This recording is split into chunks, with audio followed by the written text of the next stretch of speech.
The dust cloud appeared on the horizon at noon, a slow brown stain spreading against the bleached, endless blue of the Wyoming sky. Caleb Jones saw it from his field, his hand pausing on the handle of his plow. At first he thought it was a herd of buffalo, or maybe a freak dust devil born from the late summer heat. But as he stood, wiping the sweat from his brow with a frayed sleeve, the stain grew, coalescing, taking on a deliberate, terrifying shape. It was not a herd. It was a formation. Within an hour, the distant rumble reached him, not the chaotic thunder of stampeding hooves, but the low, disciplined drumbeat of many horses moving as one. The stain resolved into a line of riders, a dark thread stitching itself across the land. Then the line deepened, widened, until it became a wall of 300 Apache warriors. They crested the low rises surrounding his valley and fanned out with a chilling, silent precision, forming a vast, unbroken crescent that sealed off the world. They did not charge. They did not yell war cries that would have at least given his fear a name. They simply stopped. 300 men on painted ponies, their faces streaked with ochre and vermilion war paint, became as motionless as the mountains themselves. The only sound was the soft, restless stamp of a hoof and the whisper of a hot wind through the dry grass. Their collective gaze, a palpable force, was fixed on a single, insignificant point in the vast landscape, the small, sun-bleached farmhouse of Caleb Jones. Caleb stood frozen on his porch, a half-empty sack of seed corn slipping from his numb fingers and spilling its contents onto the warped planks. The sight was so immense, so far beyond the scope of his understanding, that his mind simply refused to process it. He was a man of simple equations. So much seed yielded so much corn, so much rain meant so much growth. There was no equation for this. His blood, a moment ago pumping hot from his labor, seemed to turn to ice water in his veins. His heart was a frantic, trapped bird beating against his ribs. His wars were fought against drought and locusts and the stubborn poverty of the soil, not against the most feared and legendary fighting force on the entire frontier. But the proof of his transgression, the key to this nightmare, was hidden just 50 feet away, beneath a dusty canvas tarp in the shadowed gloom of his barn. And the consequence for unearthing it was now staring him down. From 300 pairs of unforgiving eyes, his own eyes, wide with a terror so profound it was almost calm, scanned the impossible line until they found the focal point. At the very center of the formation, a chief Caleb had only heard named in hushed, fearful tones in the trading post, Tazunke, his horse, sat astride a magnificent black and white Appaloosa stallion. The man was older, his hair streaked with silver, but his posture was that of a granite cliff face, immovable and eternal. He held no rifle, no bow. Instead, he held a long feathered lance, its point ceremonially thrust into the dry earth beside his horse, a universal flag of truce that, in this context, felt infinitely more threatening than any raised weapon. And beside him, a woman sat her own horse with a spine-straight dignity that made her seem regal even at a distance. It was the chief's daughter, Liana. He had seen her once, years ago, at a distant river crossing. A fleeting glimpse of a girl who had since become a woman. Her gaze was not on the immense army flanking her, but directly on him, Caleb. Her expression was not one of anger or malice, but of a profound, unsettling calm, as if she were an observer watching a fate long foretold in the stars finally, inevitably, unfold 3 days ago. Caleb Jones had been a man worried about his harvest, about the ache in his lower back, about whether he had enough salt pork to last the winter. Now, he was a man standing on the precipice of a choice that defied all reason and every law of the world he knew. Marry a woman whose language he did not speak, whose world was a mystery to him, or face an army he could not hope to even delay, let alone defeat. The ancient rusted chest he had dug from the reluctant earth of his north field hadn't contained the gold or jewels of a fool's dream. It had contained a curse woven from history, a promise sealed by a dead man's hand, and a destiny that had been waiting patiently in the dirt for over a century. Just for him, flashback 3 days earlier, the plow blade struck something unyielding, with a dull metallic clang that jarred the bones in Caleb's arms and echoed across the quiet field. He cursed, A short, sharp word swallowed by the vast silence. Another damn river rock. He muttered to the empty sky, his shoulders slumping with frustration. He was trying to expand his field, to carve just a few more acres of prosperity from the stubborn, stingy Wyoming earth. It was backbreaking, soul-wearying work, but it was his. Every blistered hand, every sore muscle was an investment in a future he could barely allow himself to imagine. He was a man of simple, tangible wants. A good crop, a quiet life without the specter of debt at his door. Maybe a family of his own someday.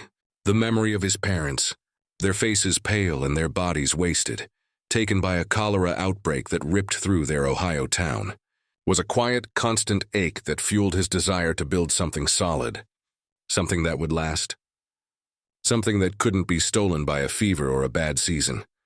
He set the plow aside and dropped to his knees, digging around the obstruction with his bare hands.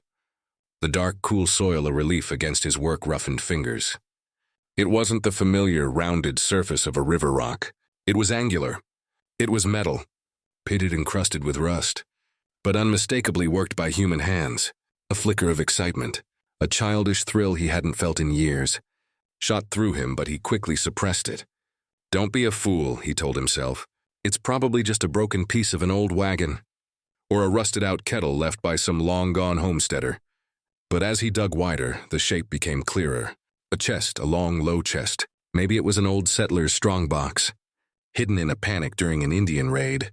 Maybe it held a few tarnished silver coins, enough to buy him that new mule he desperately needed. Or a proper glass window for the cabin. The hope was a dangerous ember, and he fed it with his labor. It took him the better part of an hour, his hands now raw and bleeding in spots, to finally pry the heavy, lockless chest from the earth's tight grip. It was heavier than it looked, the iron straps that bound it thick and solid.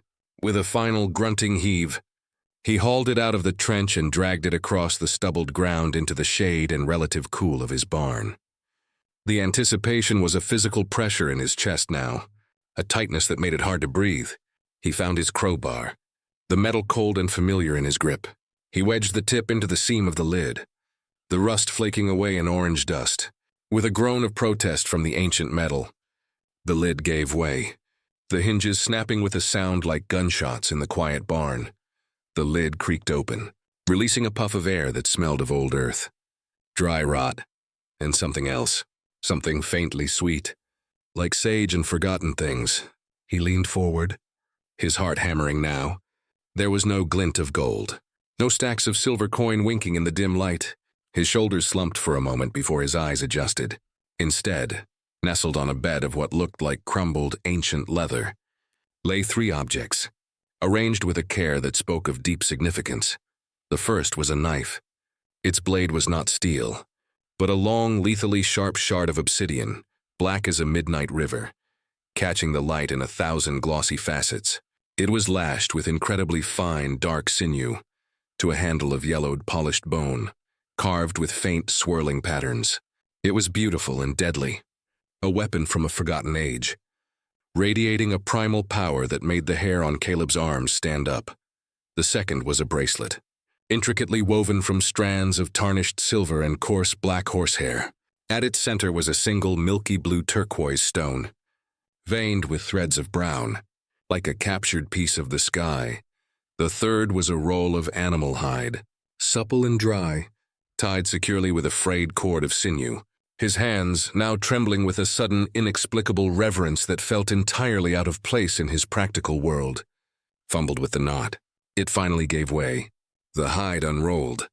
Stiff and crackling, it was covered in painted symbols, stylized horses, stark suns, and processions of stick-figure men. And there, running along the bottom, was writing. The ink was faded, brown with age, but the letters were careful, formal, and legible. Caleb's Spanish was rudimentary, learned in bits and pieces from a friendly Mexican trader who passed through the territory once a season. He squinted, moving the hide to catch the slanted light from the barn door, sounding out the words slowly, his lips moving silently. En el año de nuestro Señor 1782, de Alonso de Herrera, a captain of the King's Royal Expedition. Make this pact with Chief Running Fox of the Apache people of this land. My life was spared, and the lives of my men, when I returned to him his stolen daughter taken by raiders from a rival tribe. In payment for this great mercy, I swear a blood oath upon this land. The man who unearths this chest, the owner of this land, is bound by my oath as I am bound. He will take the chief's daughter as his wife, uniting our peoples in peace and blood. Or the debt of my life will be called in blood from him and his. This I swear on my soul and on the holy cross. For all time, Caleb stared at the words, his mind a roaring white blankness, refusing to grasp their meaning.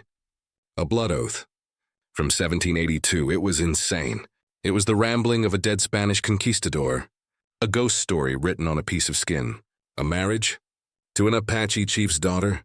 A laugh bubbled up in his throat. A nervous, hollow sound that echoed strangely in the quiet barn. It was a relic. Curiosity to be shown to the trader for a laugh and a bottle of whiskey. Nothing more. It had no power. It was just old words. He re-rolled the hide with clumsy fingers, placed it back in the chest with the knife and the bracelet, and slammed the lid shut. The finality of the sound a comfort. He shoved the chest deep into a dark corner, burying it under a pile of empty feed sacks and discarded harnesses. He walked back out into the blinding sun, determined to put the foolishness out of his mind. But that night, as he lay in his cot, the wind moaning in the eaves, he dreamed. He dreamed of the obsidian knife, its edge sharper than anything he had ever seen, and of a woman with eyes the exact color of the milky blue turquoise stone, watching him, waiting for him. From the edge of his newly plowed field, the next morning, the first rider appeared, a single Apache youth, maybe 16 years old, sitting on a scrawny paint pony at the very edge of Caleb's property line. He carried no weapon. He made no gesture. He simply watched. Caleb's skin crawled with a primal unease. He went back to his plowing, forcing himself to focus on the straightness of the furrow. But the feeling of being observed, of being measured, was a constant cold prickle on the back of his neck that the sun could not warm. The day after that, there were 10 riders. They appeared at dawn, spaced evenly along the ridgeline that overlooked his farm. They didn't approach. They didn't gesture. They just sat there, as still and silent as the juniper trees that dotted the landscape. The message was now clear, and it was deafening. They knew. They had always known, and they were waiting for him to understand. Now, on the 3rd day, the waiting was over. The 300 warriors were here. The past had not simply been remembered. It had risen from the dirt to physically claim him. The farmer who had only ever wanted to grow corn and be left in peace was now bound by a promise a century old, a promise etched in faded ink and sealed with a blood oath, a promise that now demanded he become a husband to a stranger, or become a corpse beneath the endless Wyoming sky. The silence stretched, thin taut wire that seemed to vibrate with the potential for unimaginable violence. Caleb Jones stood on his porch, a statue of fear and confusion, his mind screaming at him to run, to hide, to do something. But his feet were rooted to the warped planks. Where could he possibly go? The circle of warriors was a perfect, unbreakable fence. He was trapped in the wide open space of his own land, a prisoner of a history he hadn't known he owned. His eyes darted back to the chief, Tasunke. The man's face was a mask of weathered stone, revealing nothing. He wasn't looking at Caleb with hatred, but with an unnerving analytical focus, as if he were a craftsman assessing a piece of raw material, judging its grain, its strength, its potential to be shaped into something useful. Caleb's gaze then flicked to the daughter, Liana. Her expression remained that same unsettling calm, a deep pool of acceptance. She was not a prize to be won or a victim to be rescued. In that moment, she seemed more like a priestess presiding over a ritual she had known her entire life was coming. Her fate as bound to this moment as his was, finally, after an eternity that lasted perhaps 30 seconds. Tasunke moved. He did not draw a weapon. He simply raised his right hand, palm open, and gestured slowly toward Caleb, then toward the ground at his own horse's feet. It was an unmistakable command. Come here. Every instinct for self-preservation told Caleb to bar the door, to grab his rifle, to make a stand. But the sheer scale of the force arrayed against him made the idea of resistance not just futile, but laughably pathetic. A stand would last exactly as long as it took for 300 arrows to find their mark. His only weapon was the truth, and the bizarre, ancient contract in his barn. Swallowing a lump of pure terror, his legs feeling like blocks of wood, Caleb stepped off the porch and began to walk. The crunch of his own boots on the dry soil was the loudest sound in the world. He could feel the weight of 300 pairs of eyes tracking his every step, measuring his gait, the set of his shoulders, the fear that he knew was plain on his face. He kept his own eyes fixed on Tasunke, trying to project a confidence he did not feel, a semblance of the man who owned this land, not the boy who was terrified of it. He stopped 10 feet from the chief's horse, close enough to see the intricate beadwork on the man's vest, the old silvery scars that mapped a lifetime of conflict on his arms, the deep, unnerving intelligence in his dark, assessing eyes. Tasunke spoke first, his voice a low rumble, like distant thunder rolling down from the mountains. His English was heavily accented, but perfectly formally clear. "You are the man who digs in the earth." It was not a question. It was a statement of identification, confirmation of a fact they had clearly already verified. "I am Caleb Jones," he managed, his own voice sounding reedy and thin, stripped of all authority by the vast, silent audience. "You found the iron box. The box of Alonso de Herrera." Again, a statement. They knew everything. The privacy of his discovery was an illusion. His life, it seemed, had become an open book written in a language he was only just learning to read. "I did," Caleb admitted, seeing no point in denial. The truth was his only currency now. "It was in my field. I was plowing. I hit it with the blade." "You read the words. The oath on the skin?" Tasunke's gaze was piercing, demanding absolute, unvarnished truth. It felt less like an interrogation, and more like a spiritual inquisition. I tried. Caleb's mind flashed back to the barn, to the fading brown ink. "My Spanish is poor, but I understood enough." His heart was a frantic drum against his ribs. This was it. The moment of judgment was not being delivered by a gavel, but by the silent expectation of 300 warriors. Tasunke studied him for a long, silent moment, his eyes seeming to look through Caleb's skin, past the fear, into the very core of his character. "What do you believe the words mean, Caleb Jones?" The question threw him. He had expected an ultimatum, a stark do this or die. He had not expected a philosophical inquiry into the nature of promises. He fumbled for an answer, his farmer's mind searching for a simple, practical truth. It seemed like a story, an old promise. From a long time ago, a man saved another man's daughter, and he promised something in return for his own life. "A story," Tasunke repeated, the word hanging in the hot, still air between them. He glanced at his daughter, a look that carried a universe of unspoken communication. Then back at Caleb. "To you, it is a story from a book that was buried. To my people, it is a law written in the blood of a saved life, a law that has waited for the earth to give it back. When the time was right," he gestured to the feathered lance planted in the ground. "This marks a council. We are not here for war. We are here to see if the law will be honored by the new keeper of the land, or if it will be washed away in the blood of the oathbreaker. There is no other path." The choice was now laid bare, not as a proposal, but as a binary outcome of a judicial proceeding. Honor the ancient law and live, or break it and die. There was no third option, no appeal. "I am a farmer," Caleb said, a desperate, practical plea creeping into his voice. He held out his hands, showing the calluses, the dirt ingrained in the skin. "I have nothing. This land is all I have, and it's poor. I am no one. I am no fit husband for a chief's daughter. I have nothing to offer."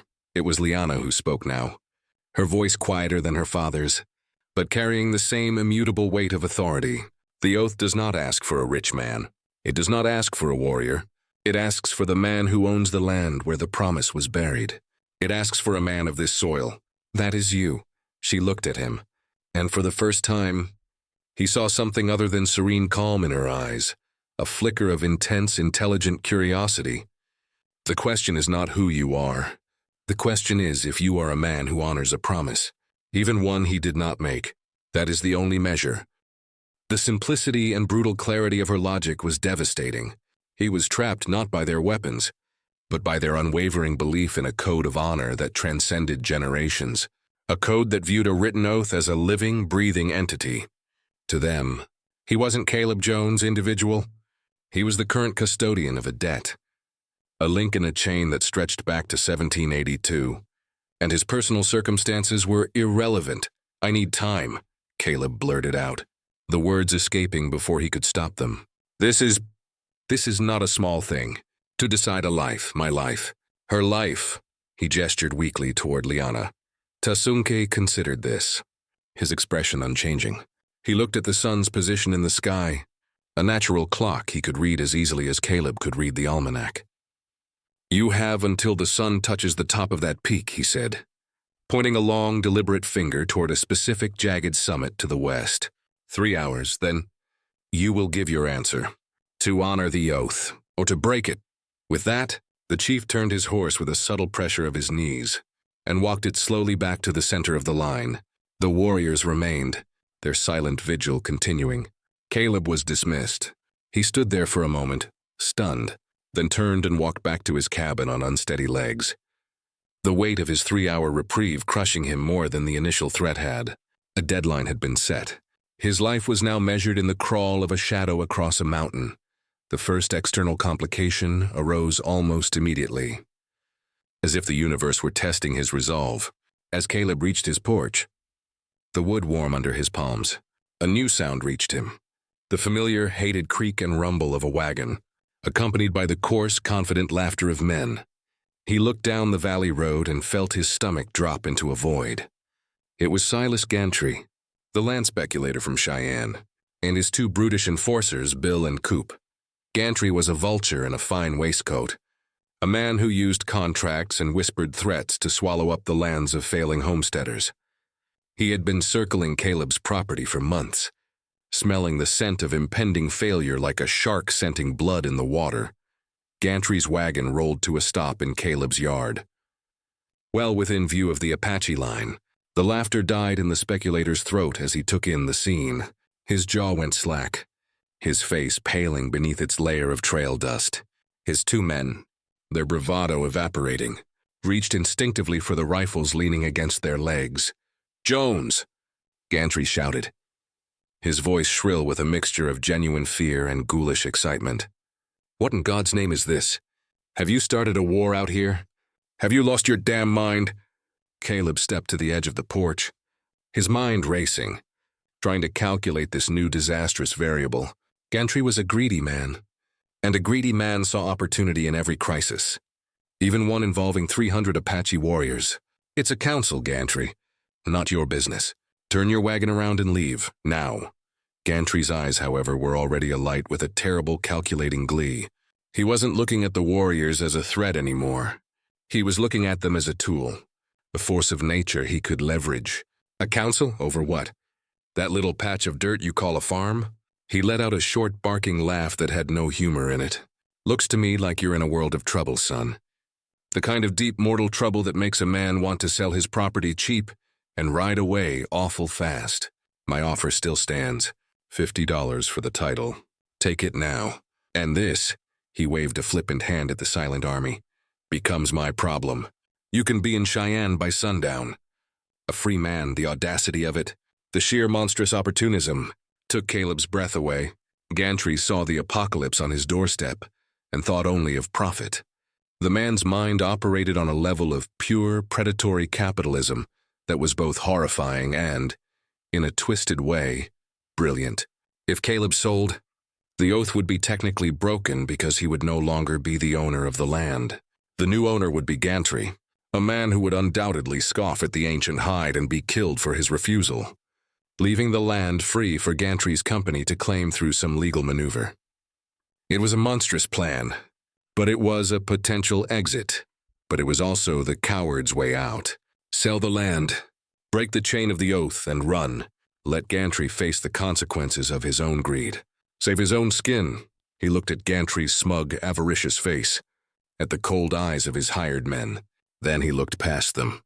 at the silent, disciplined line of warriors who lived by a code, at Chief Tasunke, who believed in laws older than the United States, and at Liana, who had asked him if he was a man who honored promises. Selling would save his life. But it would mean becoming a man like Gantry, a man who valued nothing but his own skin and his own purse, a man who saw a sacred oath as a business inconvenience. "The land is not for sale, Gantry," Caleb said, his voice stronger now, fueled by a sudden clean surge of disgust. Disgust for Gantry, and for the part of himself that had even considered the offer. "Not for $50, not for $5,000. "Get off my property." Gantry's smile vanished, replaced by a cold, sputtering fury. "You're a fool, Jones. A damned stubborn fool. You're going to die for this worthless patch of dirt. When they're done scalping you, I'll get it for nothing from the Territory Land Office. You hear me? For nothing." He spat a long stream of tobacco juice into the dust at the foot of the porch, a final gesture of contempt, then yelled at his men to turn the wagon around.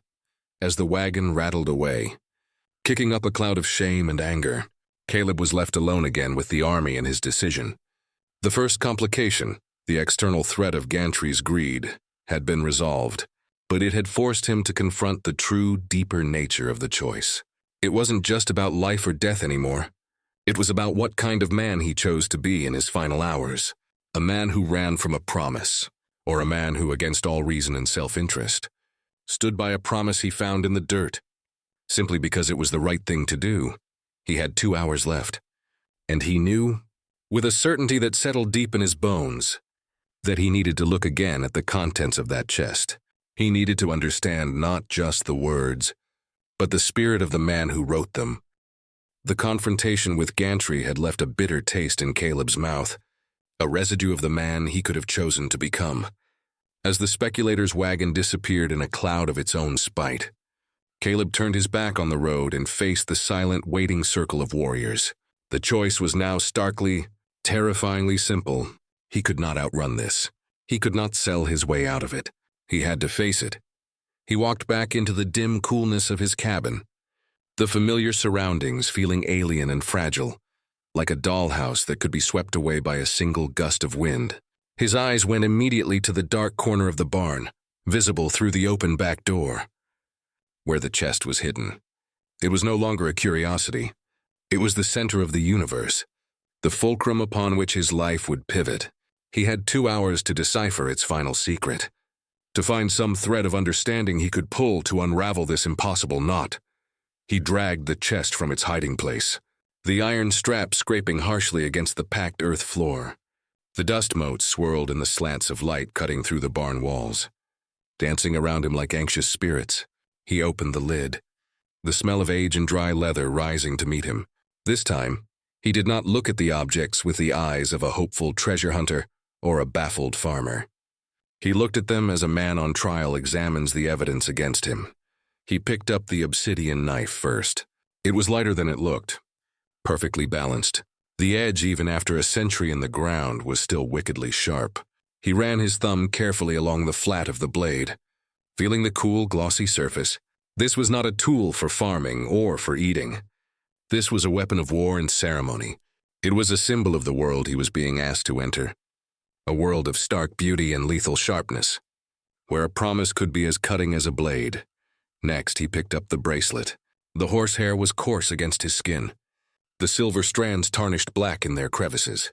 The turquoise stone felt warm, almost alive in his palm. He tried to imagine the Spanish captain, Alonso de Herrera, placing this on the wrist of the chief's daughter he had returned. It was a gesture of peace, a token of a bond forged in a moment of unexpected humanity. It was the other side of the knife. Not the threat of the oath, but the promise of the union. Finally, he unrolled the hide scroll once more. He smoothed it carefully on the floor, using the knife and the bracelet as paperweights. He ignored the painted symbols for now and focused on the Spanish script. He read it aloud this time, his voice a low, stumbling murmur in the quiet barn, forcing himself to parse every word, to wrestle meaning from the faded ink.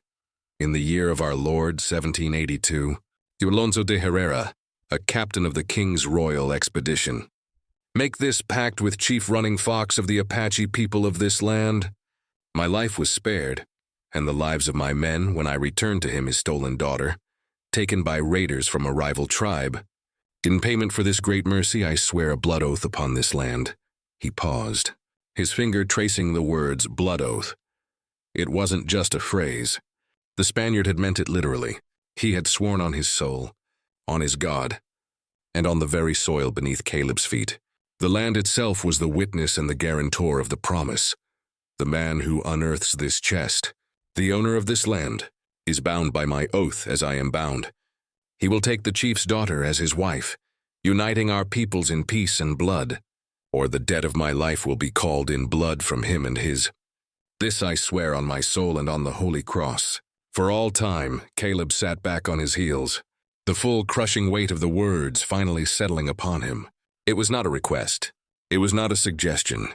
It was a transfer of debt. Alonso de Herrera had bound not just himself, but every future owner of this specific patch of earth. He had mortgaged the land with a promise, and Caleb had just stumbled into the foreclosure. The or in the oath was not a choice between two equal paths. It was the choice between a path of life and a path of certain immediate death. The 300 warriors outside were not a negotiating party. They were the executors of the will. A new sound filtered into his consciousness, pulling him from his grim reverie. It was the sound of hoofbeats, but not the slow, patient walk of the Apache ponies. This was the faster, harder cadence of shod horses, ridden with purpose.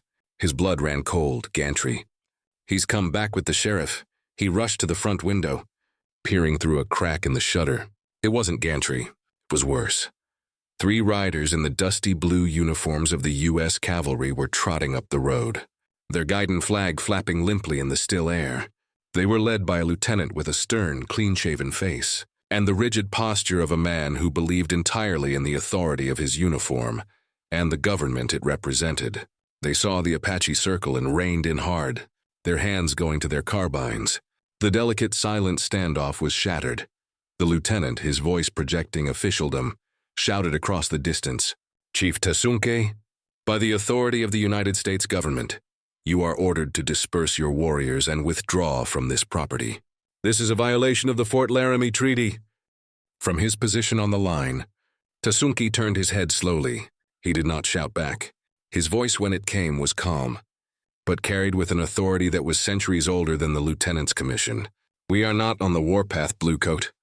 We are on the path of law, our law, an older law than your paper treaties.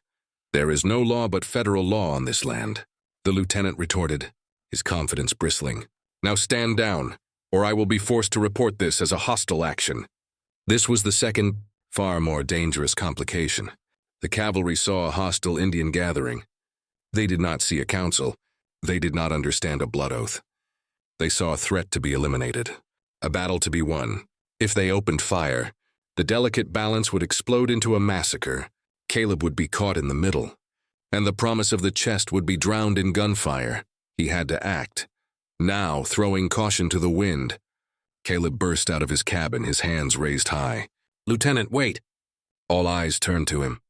The cold, suspicious gaze of the soldiers, the intense waiting focus of the Apache.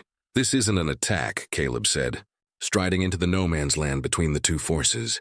"It's a negotiation." The lieutenant looked him up and down with disdain. "And who are you?" "Caleb Jones. This is my land." He took a deep breath, the words feeling insane as he said them. "And this is about an oath. A blood oath from 1782. A flicker of confusion and impatience crossed the lieutenant's face. "An oath? Jones, are you drunk?" "I'm talking about 300 armed hostiles surrounding a civilian homestead. They are here because of a promise made by a Spanish captain to Chief Running Fox," Caleb insisted, desperation giving his voice strength. He pointed to Tasunke. "He is here to see that promise honored. It's a matter of tribal law. I don't care if it's a matter of the Pope's law." The lieutenant snapped. "My law is the U.S. Army, and my orders are to keep the peace, which means removing this war party. And if you try," came the calm, translated voice of Liana. She had urged her horse forward to stand beside her father. "There will be no peace. There will only be blood. And you will be the one who started it, Bluecoat. Your paper treaty will burn with your men. The lieutenant's jaw tightened.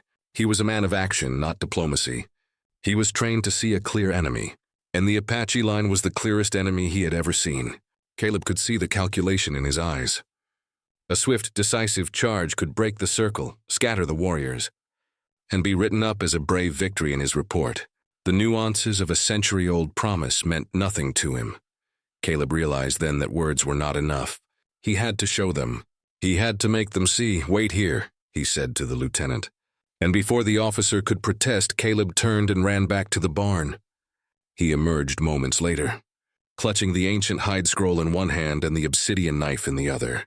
He walked not to the lieutenant, but to Chief Tasunki, and laid the items on the ground between them. "The oath," Caleb said, his voice clear and loud enough for all to hear. "And the knife that symbolizes its edge. I have read it. I understand it." He then turned to the lieutenant. "And this, Lieutenant, is not your concern. This is between me, the owner of this land, and Chief Tasunki, the keeper of the law. Your peace will be kept by you leaving. Now."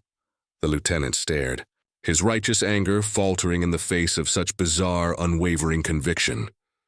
He looked at the ancient artifacts on the ground, at the unyielding face of the Apache chief, at the determined set of the farmer's jaw. This was not a situation covered by his manual. "You're making a terrible mistake, Jones," the lieutenant said coldly. "I'll be reporting this. If there's bloodshed, it's on your head." With a final, furious glare, he signaled to his men, and the 3 cavalrymen wheeled their horses and rode back the way they had come. The immediate threat was gone. The silence returned, but it was different now. Caleb had not just stood his ground. He had taken command of it. He had chosen a side. He had affirmed the power of the older law. He looked at Tasunke. The chief's stern expression had not changed, but he gave a single, slow, acknowledging nod. He looked at Liana. The curiosity in her eyes had been replaced by something new, something deeper, respect. The sun was kissing the top of the western peak. His time was up. Caleb Jones stood straight, the weight of the obsidian knife and the faded hide scroll solid in his hands, and prepared to give his answer. The sun was a blazing orange coin, balanced perfectly on the jagged spine of the western peak, its lower edge seeming to melt into the stone.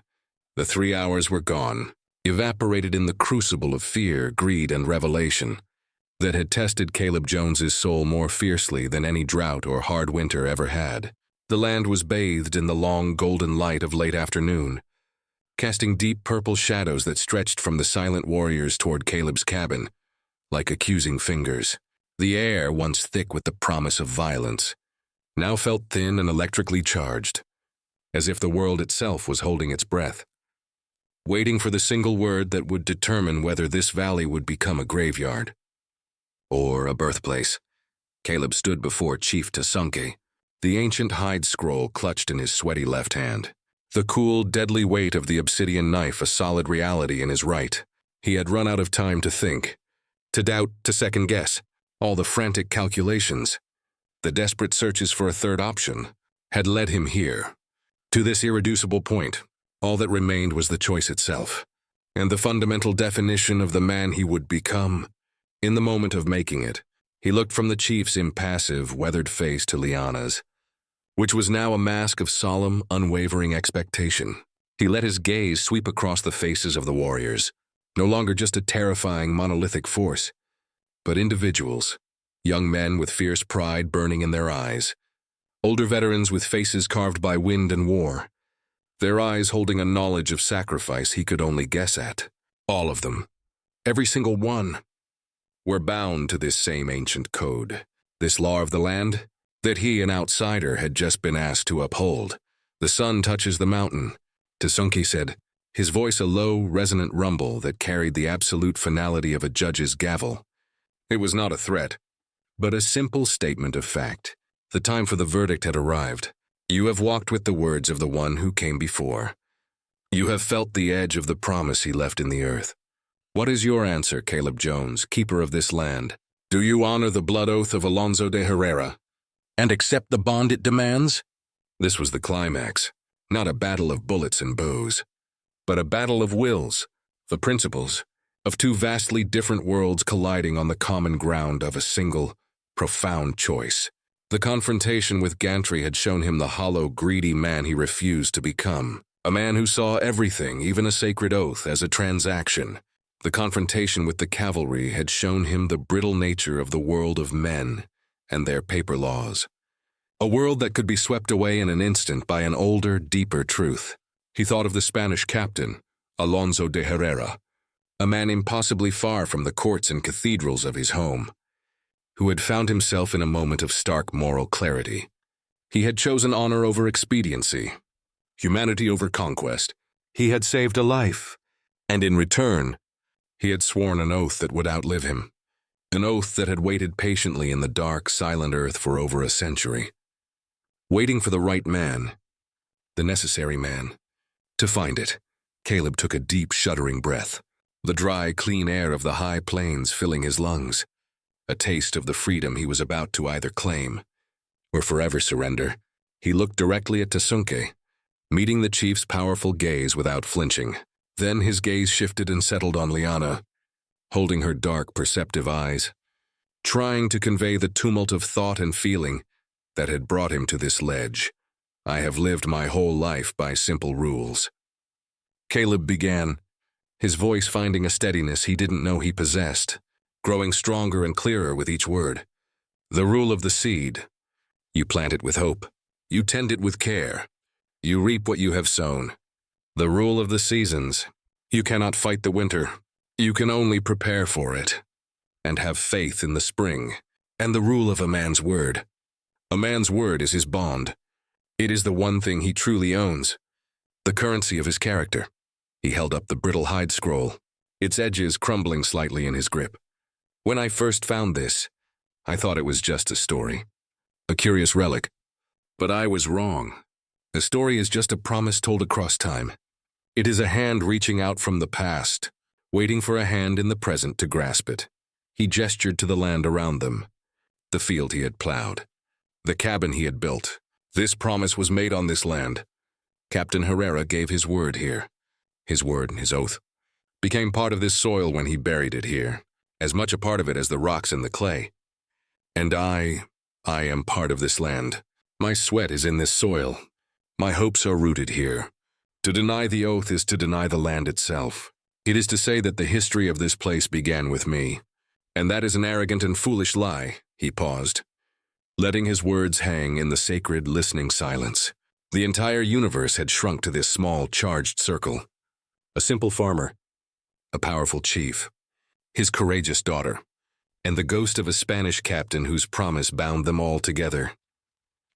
You asked me, he said, now speaking directly and solely to Liana, his voice softening but losing none of its conviction.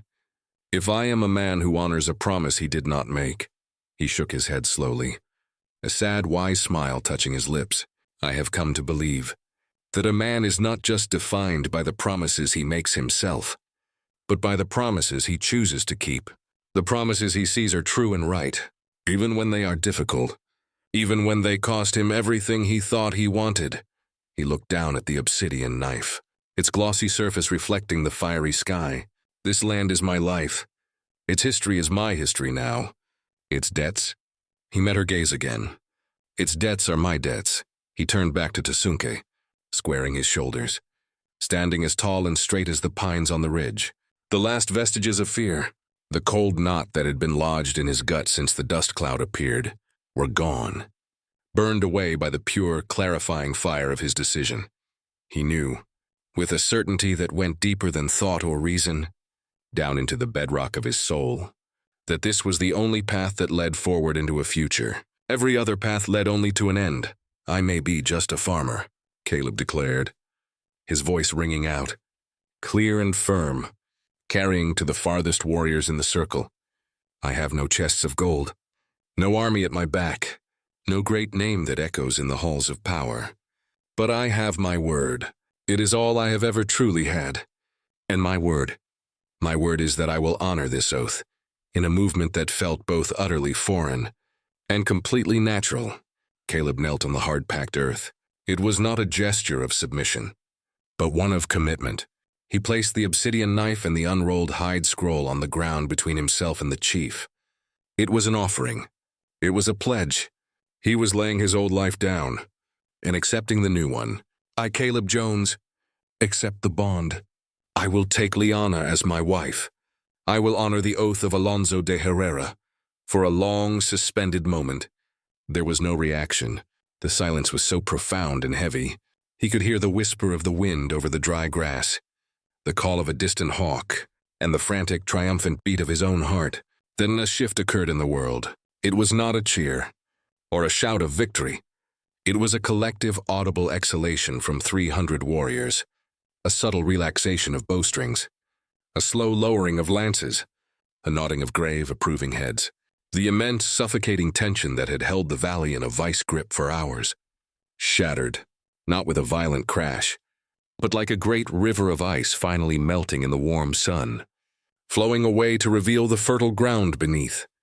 Chief Tasunki's stern, impassive expression did not break into a smile, but the fierce, judging intensity in his eyes softened and transformed into something that could only be described as a profound, hard-won respect. He dismounted, his movements fluid and dignified, every step full of purpose. He walked to where Caleb knelt and placed a strong, calloused hand on his shoulder. The touch was firm, warm, and startlingly familial. It was the touch of a father, a leader, welcoming a son home. The oath is satisfied, Tasunki announced, his voice swelling with a power that seemed to roll across the land itself. A decree for both the people and the spirits to hear. The debt is paid. It is paid not with the blood of the oathbreaker, but with the honor of the oathkeeper. You have not chosen the easy path, Caleb Jones, but you have chosen the true path, the path of a man. From this day, you are not just a keeper of the land. You are a son of our people. Your blood and our blood are now one river, flowing together in this union. He turned and issued a sharp, clear command in Apache. Instantly, the frozen tableau of warriors erupted into purposeful motion. The siege was irrevocably over. The celebration was beginning. Drums, painted and taut-skinned, were unpacked from saddlebags. A large central fire was lit in the very center of the circle that had so recently been a line of battle. The transformation was breathtaking, almost disorienting. The palpable threat of death was replaced by the vibrant, booming energy of life, of community, of a future being forged in the flames. Liana walked to Caleb's side as he rose to his feet. She did not smile, but her eyes, the color of the turquoise stone in the bracelet, were warm and deep, seeming to capture and hold the last brilliant light of the sunset. You saw the bridge between our worlds, she said quietly. Her words for him alone, and you chose to walk across it, instead of burning it down. Not many men would have the eyes to see it was there, or the courage to take the first step onto it. I was more afraid of the man I would have been if I said no, Caleb replied, the simple, stark truth of the statement settling deep within him, a new foundation for his life. I was more afraid of living as a coward than I was of dying for a principle. The ceremony itself was simple, ancient and overwhelmingly powerful, held as the first bold stars began to prick the deep velvet purple of the evening sky. There was no preacher from town, no legal contract to be signed and filed. Before the assembled tribe, the witnessing land, and the spirits of the past, Caleb and Liana stood facing each other and clasped hands. Tasunki spoke words in the flowing, rhythmic language of his people, binding them together under the laws of the Apache and the older, more universal law of the sacred oath. A heavy, beautifully woven blanket was placed around their shoulders by an elder woman, enveloping them both, symbolizing their shared life, their shared warmth, their shared destiny. From this moment forward. It was done. The farmer who had dug up what he thought was a curse had, in the act of accepting it, unearthed his true destiny. He was no longer just Caleb Jones, the solitary homesteader. He was the man who honored the oath, the bridge between two worlds, the husband of Liana. The truly shocking decision had not been the army's arrival at his door, but his own conscious, courageous choice to open that door and embrace the terrifying, magnificent future it held. And in making that choice, he had found not a prison, as he had feared, but a freedom. and a sense of belonging he had never known was possible. The celebration lasted long into the night, a vibrant tapestry of sound and movement, woven under a canopy of cold, brilliant stars that seemed to press down upon the earth with an intimate intensity. The drums were not merely an instrument, but the valley's newfound heartbeat, a constant primal rhythm that pulsed up through the soles of Caleb's boots and settled deep in his chest, vibrating in harmony with his own thrumming blood. The fire roared, its flames casting long, dancing shadows that twisted and leaped like ancestral spirits, welcoming him home.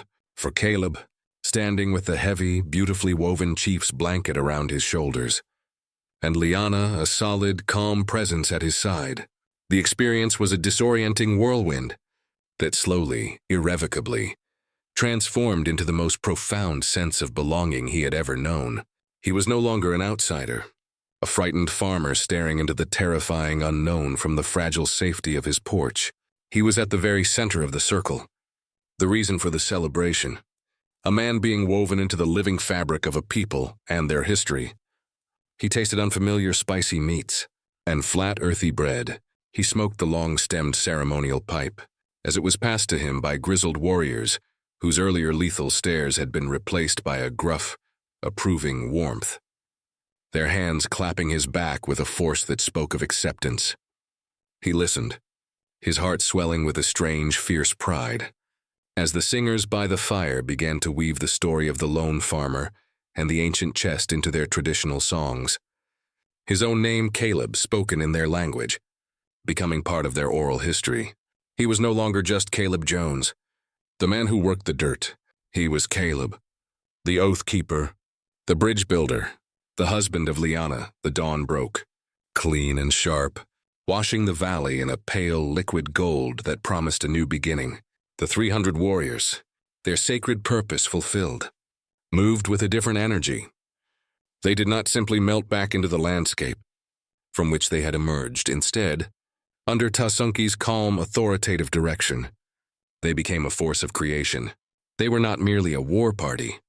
They were a community, a family, and a new member of that family needed a home worthy of his new station. With an efficiency that left Caleb breathless and humbled, they set to work.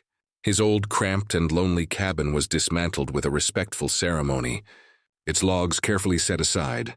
Then, from the very same earth, a new, larger structure rose as if by magic. It was not just a log cabin. It was a blend of his practical needs and their ancient wisdom. They showed him how to make adobe bricks from the clay near the creek, and the walls they built were thick, cool in the summer heat, and warm against the winter's bite. It was a home, solid and permanent.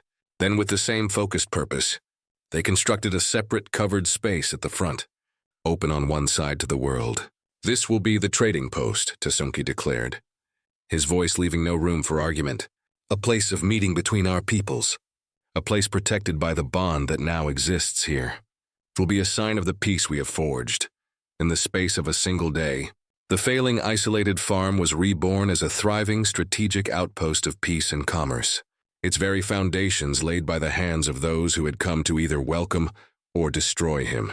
The weeks and months that followed were a lesson in a new way of living. Caleb still farmed, the feel of the soil under his nails a comforting constant. But now he was a student as much as a teacher. The Apache men showed him how to dig subtle irrigation channels that captured the rare rainwater, and how to plant the three sisters, corn, beans, and squash, together, so they would support and nourish each other. A lesson in community he took to heart. The trading post, which they had decided to call Oath Keeper's Post, quickly became the vibrant center of their new world. It started tentatively. Few young warriors would appear, trading rabbit furs for steel needles and bright bolts of calico cloth. Then, a few brave settlers from distant homesteads, having heard the incredible story, would cautiously approach, their wagons creaking into the yard. They would barter for the exquisite, watertight Apache baskets and the beautifully worked silver jewelry that Liana, with her sharp eye and innate understanding of value, expertly managed. The legend of the farmer, the chief's daughter, and the 300 warriors had spread across the territory, lending the post an air of unshakable safety and mythic significance. It was neutral ground, respected by Apache, settler, Mexican vaquero, and French trapper alike, because all understood the powerful, unique alliance that stood guard over it. It was a place where a man's word, and the ancient promise it represented, was the only law that truly mattered.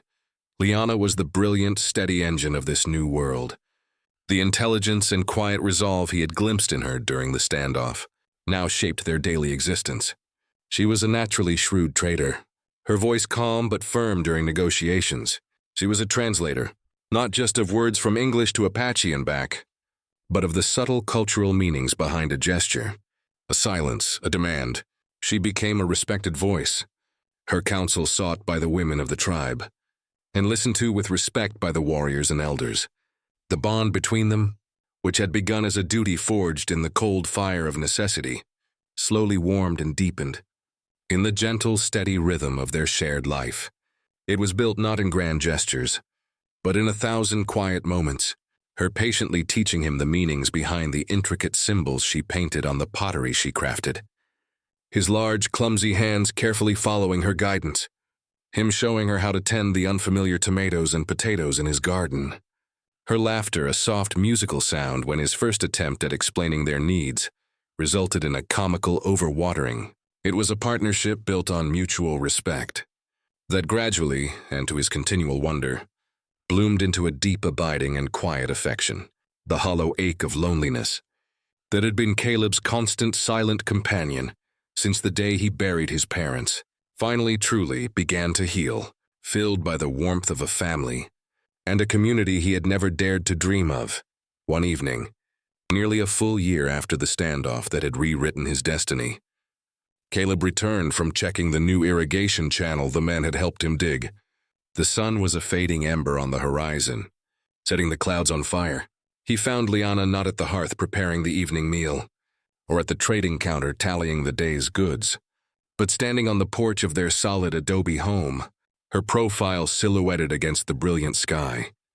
Her hand was resting gently, protectively on the unmistakable rounded curve of her belly. Her face was tilted toward the sunset, and it was illuminated by a soft inward smile, of such profound, wondrous peace that it stopped his breath and rooted him to the spot. He didn't need to ask a single question.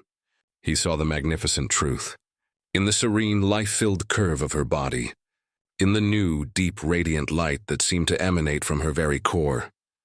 Brighter than the dying sun, he walked to her, his boots making soft sounds on the hard-packed earth, and placed his own work-roughened, dirt-stained hand over hers, feeling the solid, miraculous promise of the future. Kicking gently beneath their joined palms, the silence that fell between them was no longer filled with the ghosts of his solitary past, but with the breathtaking, awe-inspiring potential of the life they had created together. "Our child," she whispered, her voice thick with a joy so profound it brought tears to her eyes. "Our future," he replied, his own throat so tight with emotion he could barely force the words out.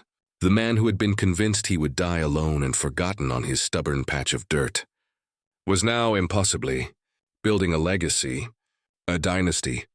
Upon it, the legacy of the oath solidified, became tangible. With the birth of their son, the sounds of the infant's cries were a new, hopeful music in the cabin. They named him Thomas, after Caleb's father, a nod to the world he had come from. But his Apache name, given to him by Tasonki in a tender ceremony, was Kaya, meaning my elder sister, a beautiful and poignant honor bestowed in memory of Liana's mother. The child was a living, breathing symbol of the union, doted on by Apache grandmothers who sang him ancient lullabies, and shown off with gruff pride to brave settlers by his beaming father. Caleb no longer saw the ghost of his first lonely life in the shadowed corners of his home. Instead, he felt its memory as a necessary foundation, the hard, barren soil that had been essential for this new, abundant life to take root and flourish. Years flowed into the land like life-giving rain, healing old scars and nurturing new growth. Oathkeeper's Post grew from a simple trading post into a small, thriving, and unique settlement, a rare beacon of cooperation and understanding. In a territory too often scarred by conflict and mistrust, the story of the chest and the impossible choice was told and retold around countless fires, becoming a foundational myth of the place, a living lesson in honor that transcended the boundaries of culture and blood. When a new, blustering Indian agent, full of prejudice and a misplaced sense of his own authority, arrived in the territory to manage the local bands, it was not a company of cavalry that met him. It was Caleb, the quiet farmer, who walked out with Chief Tasunke by his side. The agent's demands and threats were met not with weapons or defiance, but with the simple, unassailable presence of the man who had married the chief's daughter, and who commanded a respect that flowed seamlessly between both worlds.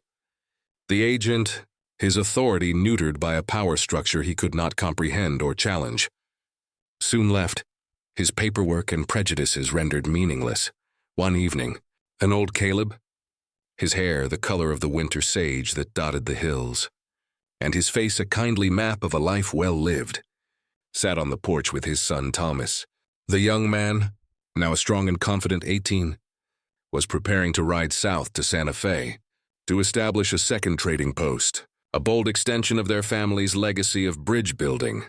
"The world will try to tell you, son, that strength is in taking," Caleb said, his voice raspy with age, but his eyes clear and sharp, with the hard-won conviction of a man who had built his life on a single, powerful principle.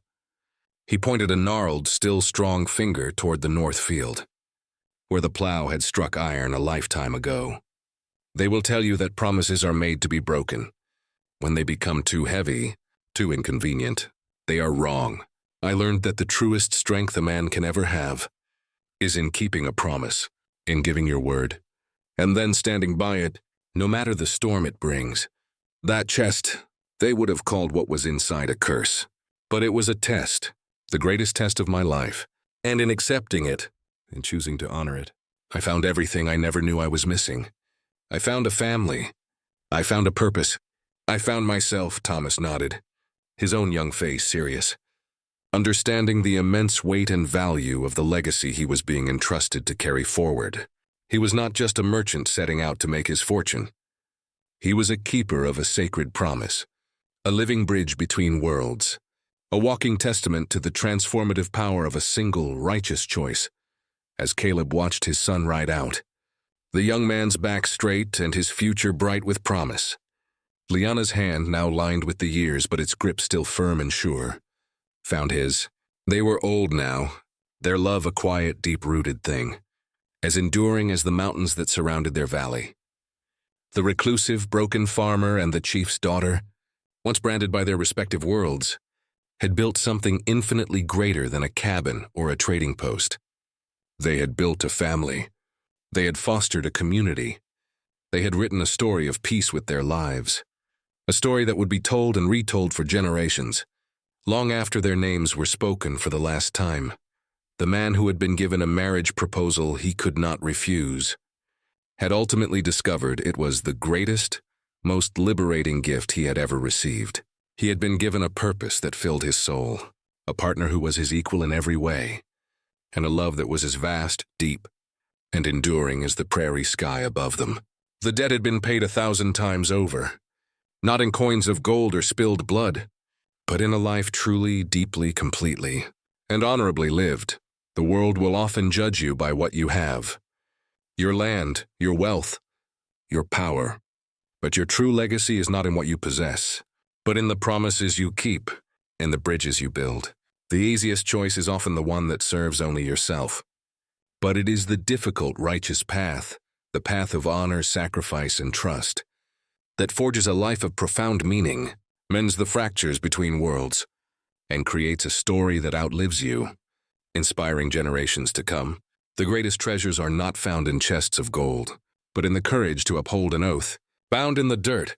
If this story of honor and destiny resonated with you, let us know in the comments what you would have done when faced with Caleb's impossible choice.